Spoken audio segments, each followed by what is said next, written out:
Ya, balik lagi PSR. Kali ini kita akan nge-review film A Siap Men. Ya, ini film yang udah ketunda bertahun-tahun ya, sama kurang lebih kayak KKN Desa Penari. Beda ya, KKN Desa Penari rilis bioskop. A Siap Men sempet rilis di bioskop, cuma bentar doang, gue lupa ada isu apa. Ada ditarik, kemudian sekarang rilis di Amazon Prime. Gokil ya, platformnya bukan yang paling apa ya dibilangnya, yang top lah, top OTT kayak Disney Plus atau Netflix, tapi rilisnya di Amazon Prime gitu. Hidden gem OTT itu Amazon Prime sebenarnya.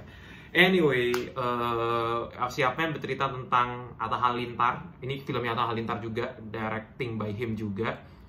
Ya, I thought it's gonna be superhero like Valentine gitu ya, superhero yang martial arts, bener-bener teknik banget.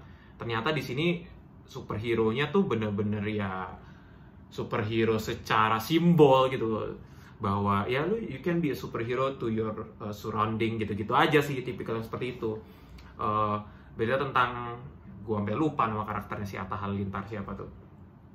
Pokoknya ya diperankan Atta Halilintar itu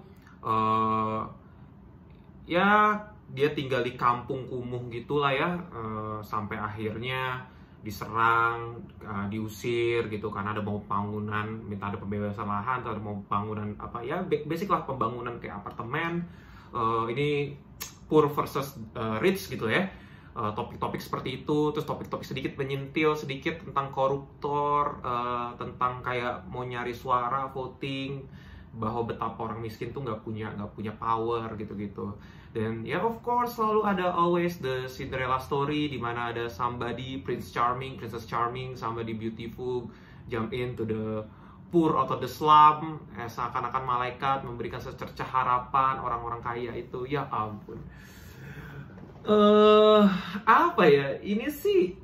Oke, plotnya sih sebenarnya basic ya, kita nggak bisa lihat plotnya tuh ya oke lah, plot yang lumayan oke untuk memang dieksekut gitu. Sebenarnya kan kalau mau bikin premis kan nggak perlu ribet-ribet ya, premisnya oke, cukup yang basic aja, cuma nanti eksekusinya, delivery-nya, storytelling-nya itu kan yang penting gitu. Cuman di sini ya gue sih nganggep ini filmnya Atta aja ya gitu ya, Atta dan teman-temannya gitu, Atta dan fans-fansnya, bukan halayak umum gitu. Lucunya juga lucu-lucu nyata gitu. Kalau lu lihat YouTube-nya Atta mungkin lucu-lucunya dapet gitu, ketawa-ketawanya. Dan semua karakter development ya, dan plot line-nya, motivasi karakternya one dimensional banget gitu, selayaknya FTV gitu. Jadi lu jangan expect macam-macam. Jelekkah? Di sini nih agak unik gitu. Gue sih memiliki angle dari perspektif yang lain ya gitu ya. Gue yakin Atta Halilintar ngedeliver produk ini atau film ini juga karena dia tahu crowdnya di mana. Crowdnya tuh orang-orang yang kayak begini nih, penonton FTV, penonton YouTube dramanya dia, yang which is ketika dikasih produk A Siap Men yang bentuknya one dimensional, semua karakternya one dimensional, yang baiknya bener-bener murni baik, yang jahat bener-bener jahat banget gitu, bener-bener nggak ada kayak kebaikannya gitu. Terus yang bener-bener kayak switching ya, bener-bener kayak ya udah ngelihat ini jahat, terus ternyata kayak kaget, and then ya udah switching karakter gitu, switching side gitu. Dia suruh milih A atau B, diselamatin dua-duanya. Ya bener-bener ya one dimensional superhero aja gitu, atau one dimensional hero's journey aja gitu.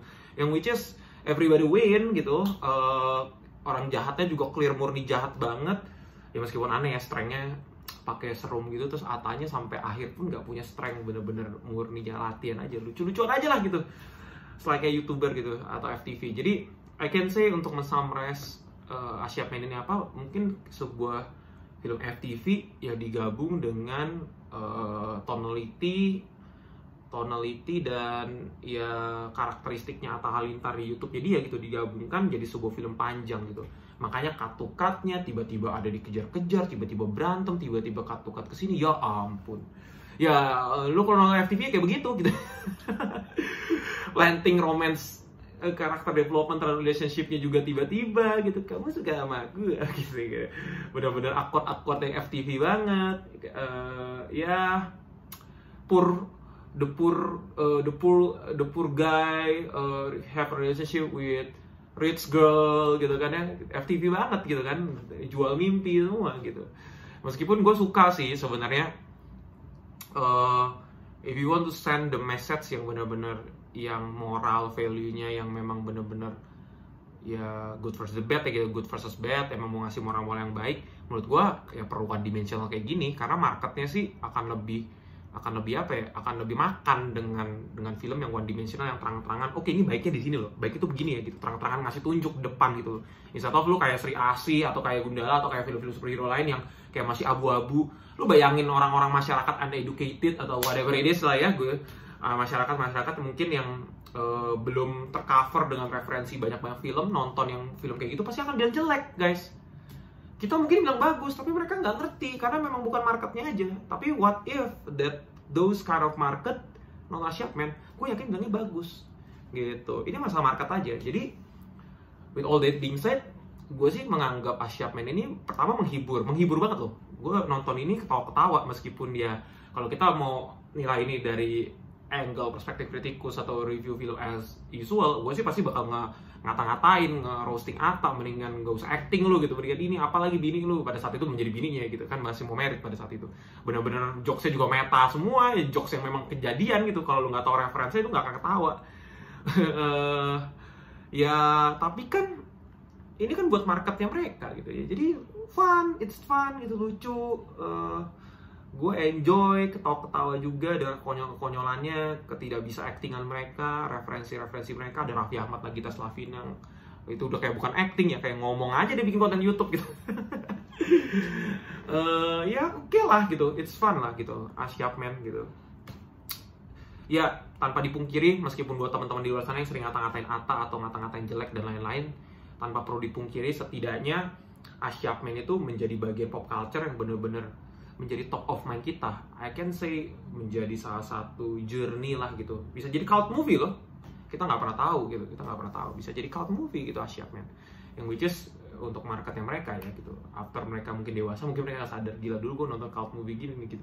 And I believe that mungkin Atta Halilintar kalau mau bikin film lagi, gue rasa udah growth sih, karena marketnya udah berubah. Gue rasa dia juga udah punya anak and so on, karakternya juga berubah, pendewasaan, jadi dia pasti akan bisa bikin sebuah craft film yang lebih baik lagi. So, Atta gue encourage banget sih kalau memang mau bikin film lagi sih gitu. Gue menunggu sih gitu, with the proper condition aja gitu, with the proper, ya lebih proper lah gitu, dengan market yang lebih clear ya, general audience yang benar-benar bisa di-compare sama para filmmaker yang lain, bukan bikin film untuk buat gimmick marketing atau buat escalating your personal branding and so on gitu. So, gue support Asyapman. Ada sequel ya, mantap. Gitu. Anyway, gitu aja. Thank you udah nonton. Jangan lupa komen dan subscribe. Jangan lupa nonton juga Asyapman legally di Amazon Prime. Oh ya, play it, don't stop, just rewards. Cut.